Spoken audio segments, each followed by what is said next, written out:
At 7:45 p.m. on a cold Sunday evening in Spain, a high-speed train was moving so fast that its wheels were covering 57 meters every second.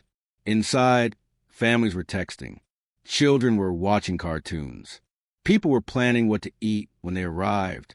None of them knew they had less than 6 seconds left. 6 seconds between normal life and metal folding like paper. When the first carriage jumped the track, nobody screamed, because the human brain doesn't process disaster that fast. By the time sound arrived, physics had already decided who would live and who wouldn't. Tonight, I'm going to show you the tiny piece of steel that may have caused 42 deaths, why the most advanced rail system in Europe could not stop it, and the uncomfortable truth engineers hate to admit. Perfection is an illusion at 200 kilometers per hour. And near the end of this video, I'll show you the exact mechanical failure investigators believe triggered everything. A flaw so small most inspections would miss it. If you care about how real systems fail in the real world, subscribe now. This is the Adamuz train disaster. Sunday, January 18, 2026. Light rain, cold air, visibility dropping. On the Madrid-Seville high-speed corridor, one of the most technologically advanced rail lines on Earth, two trains move toward each other on parallel tracks. Northbound, aerial service, 289 passengers. Built in 2022, inspected 3 days earlier. Southbound, Renfalvia, 184 people. The system is calm. Green signals. Normal speed. No alarms. Inside the first train, a mother helps her daughter with homework. A businessman edits a presentation. A couple argues quietly over headphones. Nothing feels dangerous. At 205 kilometers per hour, danger doesn't announce itself. It arrives already complete.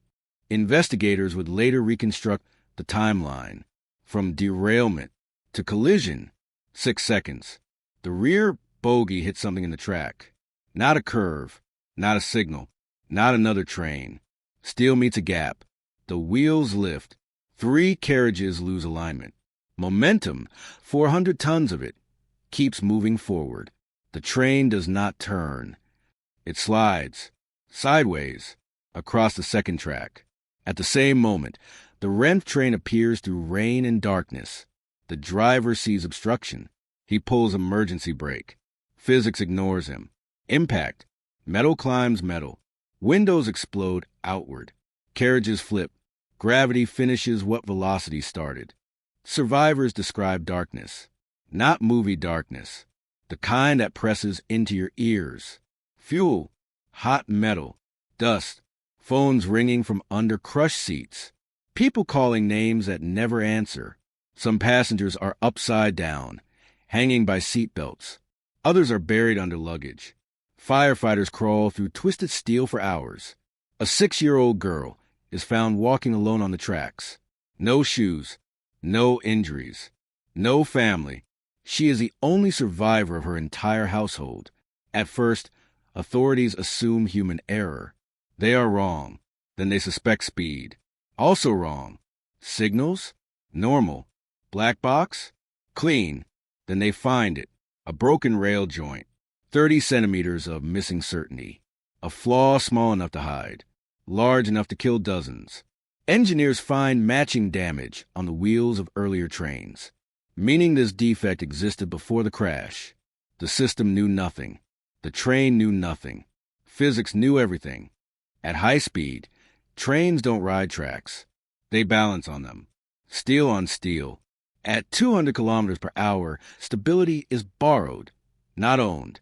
A rail gap acts like a hammer strike. Each rotation hits harder. Vibration becomes lift. Lift becomes derailment. No AI system can vote against gravity. No software can negotiate with momentum. ETCS can stop mistakes. It cannot stop broken reality. Here's the uncomfortable truth. High-speed rail only works because thousands of tiny failures don't happen every day. One weld, one inspection skipped, one sensor miscalibrated, and the margin disappears. As networks age, as budgets shrink, as maintenance becomes political, the risk doesn't vanish. It accumulates. Quietly. 42 people died because one component stopped doing its job.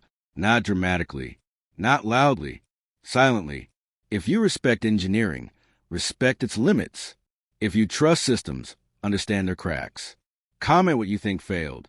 Track quality, maintenance culture, inspection pressure. And if you want more real breakdowns of how systems collapse in the real world, subscribe. Physics is patient. It always collects its debt.